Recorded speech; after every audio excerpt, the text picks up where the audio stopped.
first 25% of your income should be going towards growth. This is the 25% that works for you. By growth, I don't mean some kind of mindset nonsense about growing as a person with the power of meditation. I mean using this money to buy things that increase in value. You see, when most people get their paycheck, they pay the bills and then blow the rest on useless things they don't even remember buying. This is exactly why 99% of people are trapped owning nothing of value. The truth is, this is all by design. The system wants us rich for a week, then skint by the end of the month, waiting for the next payday. So we've got no breathing room, and then we're forced to work even harder next month just to keep up. This is effectively modern day slavery. Just think about it. Slaves used to work every day with no pay, but they got free food, shelter and water. Today, people work nearly every day and get paid. However, their money is mostly spent on food, shelter and water. The only thing that has changed is the illusion of freedom. Once you understand this, you can start fighting back by taking that first 25% of your income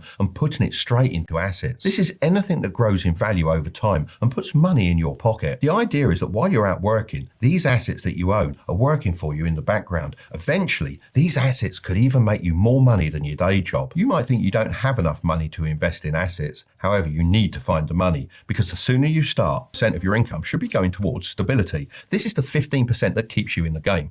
A lot of people don't realize that not all your money should be thrown into growth investments or spent. Some of it needs to be set aside to protect your progress. I wish someone had told me that when I was younger, because I had to learn it the hard way. I didn't grow up around money, so when I turned 18 and needed a car to get to work, I didn't have any savings set aside. So I did what most people do. I took out a loan and bought myself a solid little German whip, a VW Golf.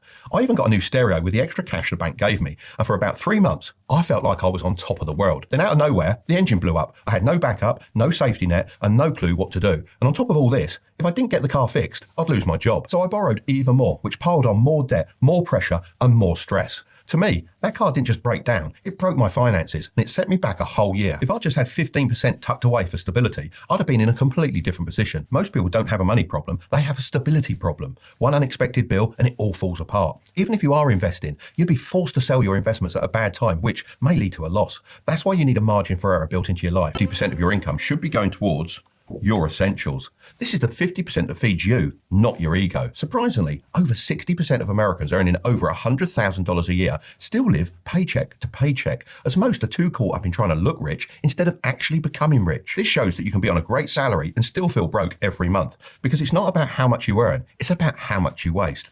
Let me show you what I mean. This was me aged 20, and that's my mate. On the surface, he looked like he had everything. Designer shirt, an expensive watch, and was always out spending. I was the opposite. Baggy top, cheap watch, just the basics. Sure, my fashion sense could have been better. I could have at least picked up some inexpensive smart clothes, but I was young, so cut me a bit of slack. But here's what people didn't see. He had $43.20 in his account and a few credit card payments overdue, whereas I had $1,000 plus quietly sitting in investments and a decent stability fund. I'd learned from my experience with my car loan disaster, and I'd worked extremely hard to build my money back up, which meant cutting out any unnecessary spending and looking like this. Although this might not seem like a lot, remember money was worth a lot more back then. This $1,000 was a start, and that's the part most people miss. Wealth isn't what you see, it's what you don't see. I get it though, it's easy to justify the upgrades by saying things like, I need a safer car, this new house is closer to work, and I deserve a nice meal out. But that's exactly how lifestyle creeps towards rewards. This is the 10% that keeps you sane. Let's be honest, money isn't just about growth, stability and essentials. You're allowed to enjoy it too.